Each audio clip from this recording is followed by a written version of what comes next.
Hello everyone, how are you all? Myself Bhavin sir from Sahas Institute of Commerce, your own personalized high-tech digital classes. दोस्तों 12th standard में account subject की हम लोग शुरुआत करने जा रहे हैं और हमारा सबसे पहला चैप्टर पार्ट 1 का जो है that is introduction to partnership.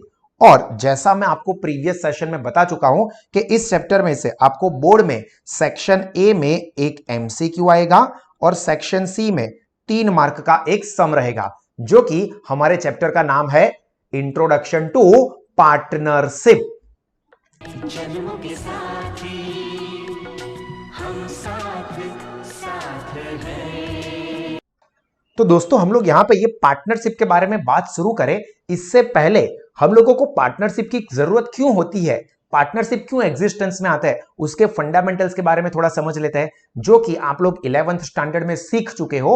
Sole proprietorship form of business, उसमें क्या होता है और उसकी क्या लिमिटेशंस है जिसकी वजह से ये partnership form of business existence में आया है। तो चलिए एक एग्जांपल लेके मैं आपको समझाता हूं। फॉर एग्जांपल ये एक एंटरप्रेन्योर है, एक ओनर है जेठालाल गड़ा, जो कि ओनर है ऑफ गड़ा इलेक्ट्रॉनिक्स, सोल ओनर, मतलब कि ये sole proprietorship form of business operate कर रहे हैं। अब ये sole proprietorship form of business की कुछ खास बातें, फीचर्स क्या थे, तो सबसे पहला तो एक अकेला सिंगल ओनर होता है बिजनेस का, और वही ओनर बिजनेस के लिए सारा पैसा इन्वेस्ट करता है, यानी कि कैपिटल वो खुद लगाता है।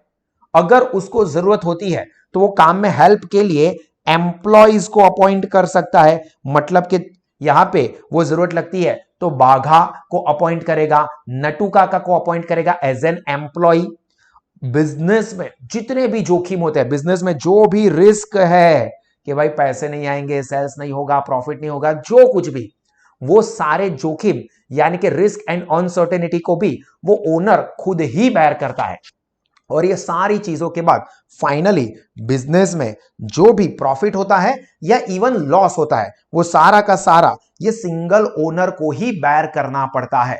तो यहां पे ये sole proprietorship form of business में काफी सारी चीजों की लिमिटेशंस हो जाती है। लाइक ओनर, एक ओनर खुद पैसे लगाता है, तो अभी एक बंदा कितने पैसे लगा पाएगा? अगर आपको बड़ा बिजनेस करना है जिसके लिए ज्यादा कैपिटल, ज्यादा पैसों की जरूरत है, तो एक अकेला बंदा अपना पैसा इतना ज्यादा नहीं लगा सकता।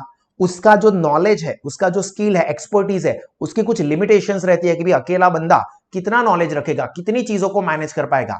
एम्प्लॉय रख सकता है, बट एम्प्लॉय के जैसे काम करते, टाइम के हिसाब से, भाई चलो टाइम हो गया मैं घर चलता हूं, मुझे सैलरी ज्यादा नहीं मिलती है तो मैं काम भी ज्यादा नहीं करूंगा, मतलब उनकी मेंटालिटी तो ये होती है।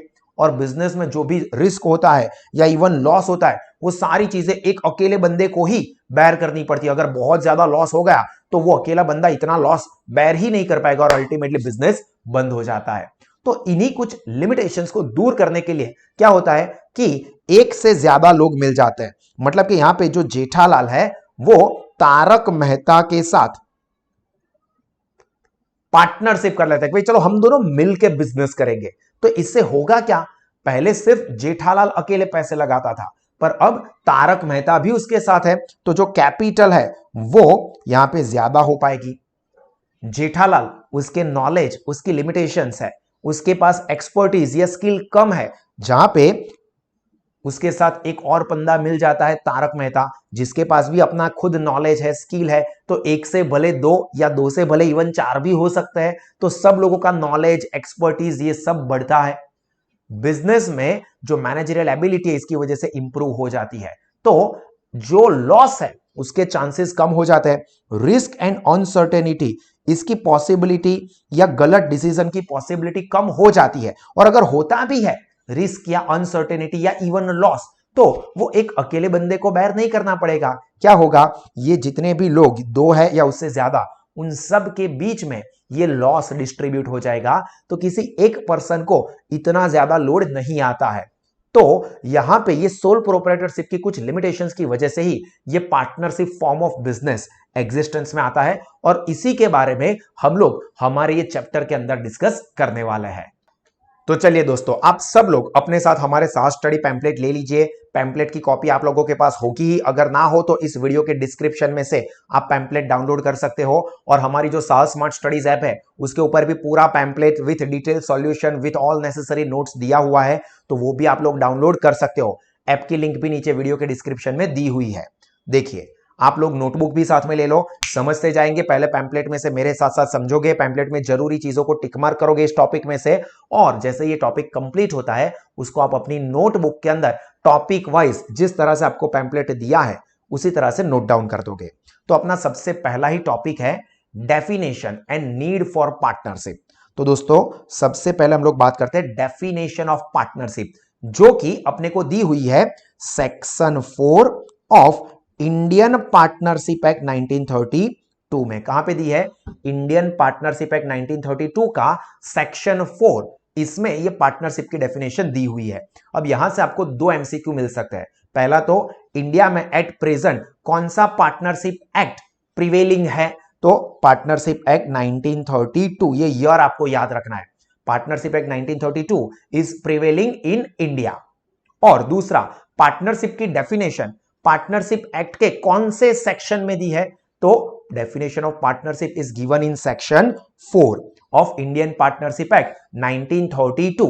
तो क्या याद रखना है? सेक्शन 4 में डेफिनेशन है और पार्टनरशिप एक्ट 1932। अभी ये डेफिनेशन क्या कहती है वो देख लेते हैं। तो देखो क्या बोला है, partnership is a relation. Important word क्या है? रिलेशन है। रिलेशन किन के बीच का?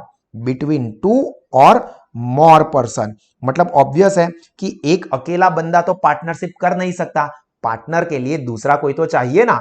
जैसे कि मैरिज करना है तो मैरिज भी एक तरह की पार्टनरशिप ही है, तो कोई अकेले अकेले तो मैरिज कर ही नहीं सकता, इसके लिए उसको एक साथी, एक पार्टनर की जरूरत होती ही है। तो पार्टनरशिप के लिए कम से कम दो लोग तो चाहिए ही, उससे ज्यादा होंगे तो चलेगा। तो partnership is a relation, main word है relation, between two or more person. तो दूसरा इंपॉर्टेंट चीज आई, टू और मोर पर्सन। ये दो या उससे ज्यादा लोगों ने मिलकर क्या डिसाइड किया है? Who have agreed to share the profit of the business. अभी यहां पे प्रॉफिट ऑफ द बिजनेस बोला, इसका मतलब इसके अंदर लॉस भी कवर हो जाता है। And this business is carried on by all the partners or any of them acting for all the partners. क्या बोला है डेफिनेशन में? Section 4 of Indian partnership act 1932, partnership is a relation between two or more person. तो पहली चीज क्या आई? एक से ज्यादा लोग। मतलब कि हम लोग यहां पे मान लेते हैं कि राजू, बाबू भैया और श्याम, हेरा फेरी की पैर, तो दो या उससे ज्यादा लोग हो गए। Partnership is a relation between two or more person who have agreed to share the profit of the business. हम लोगों ने, मतलब ये तीन लोगों, उन्होंने मिलकर डिसाइड किया है कि हम लोग बिजनेस करेंगे और उसका जो भी प्रॉफिट या लॉस होगा वो हम लोग डिस्ट्रीब्यूट कर लेंगे। Who have agreed to share the profit. अभी ये शेयर कैसे करेंगे वो लोग खुद डिसाइड कर सकते हैं कि भाई जो राजू है वो 30% लेगा, बाबू भैया सबसे सीनियर है तो 40% लेंगे और श्याम 30% लेगा। प्रॉफिट में से जो भी होता है वो, मतलब share the profit of the business which is carried on by all the partners. मतलब ये बिजनेस कौन चलाएगा, बिजनेस कैरी ऑन कौन करेगा?